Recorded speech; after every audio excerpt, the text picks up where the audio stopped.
TLS go for orbiter access arm recheck. Atlantis OTC, it's been a long road with a lot of detours, but your patience is about to be rewarded. It's time to fly. Thanks, OTC, we're ready. It was orbiter test conductor Jeff Laufer.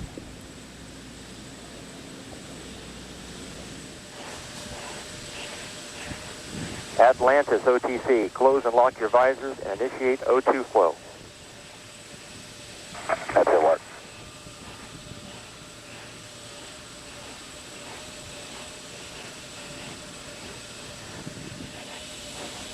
Standing by for the handoff from the firing room computer to the Atlantis ground launch onboard computers, ground launch sequencer to the onboard flight computers.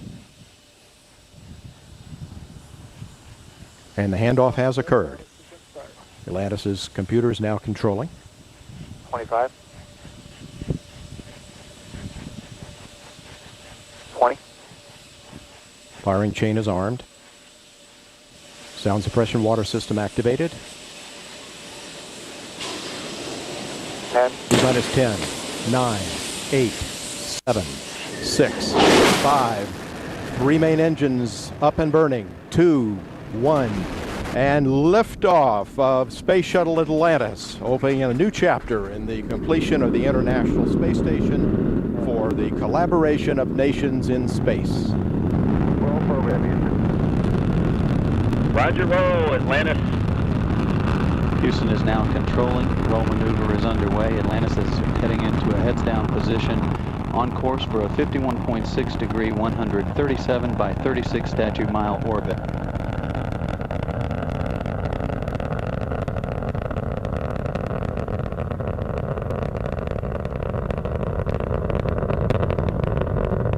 Atlantis already 2 miles downrange from the Kennedy Space Center at an altitude of 2.8 statute miles.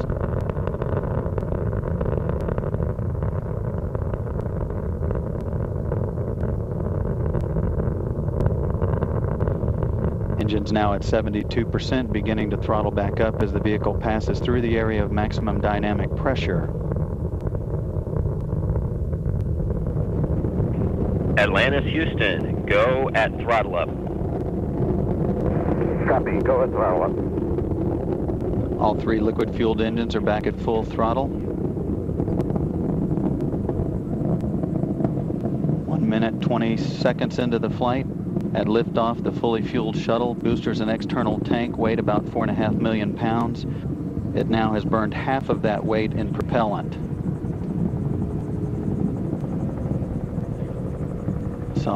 Solid rocket boosters are burning 11,000 pounds of propellant every second. Coming up on 1 minute 45 seconds. Standing by for first stage separation of the solid rocket boosters. Atlantis is at an altitude of 129,000 feet, 24 miles in altitude, 25 miles downrange. All 3 engines are still performing as expected.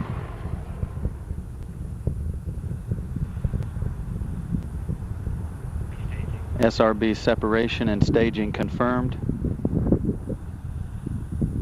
All 3 electrically producing fuel cells are operating as expected, as are the hydraulic systems, the auxiliary power units.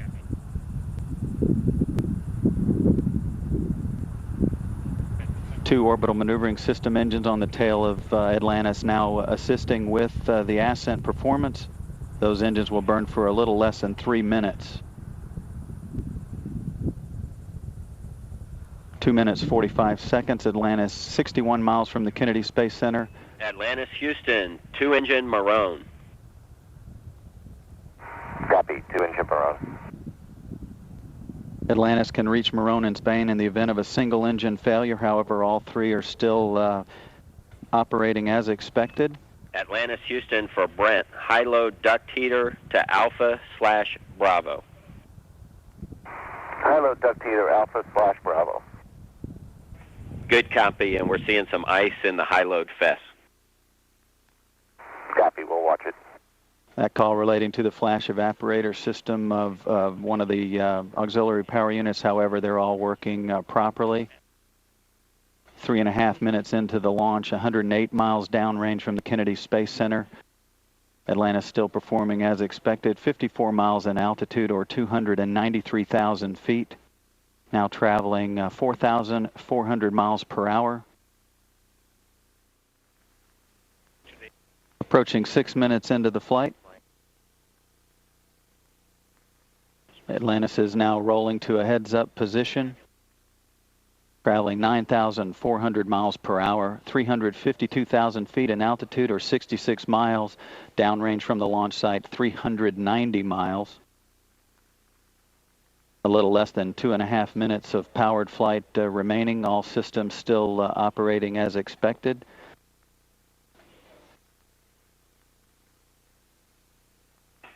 Atlantis Houston, press to MECO, and we're seeing good cooling on FES-Pri Alpha. Copy, press to MECO. That call means that Atlantis can reach a safe orbit on 2 engines now. Again, all 3 are still working fine.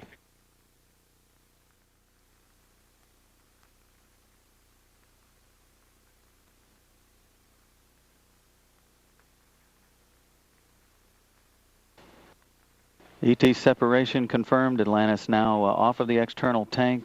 Commander Brent Jett will fire the pulse the engines on Atlantis to position it for photography of the tank as it falls away.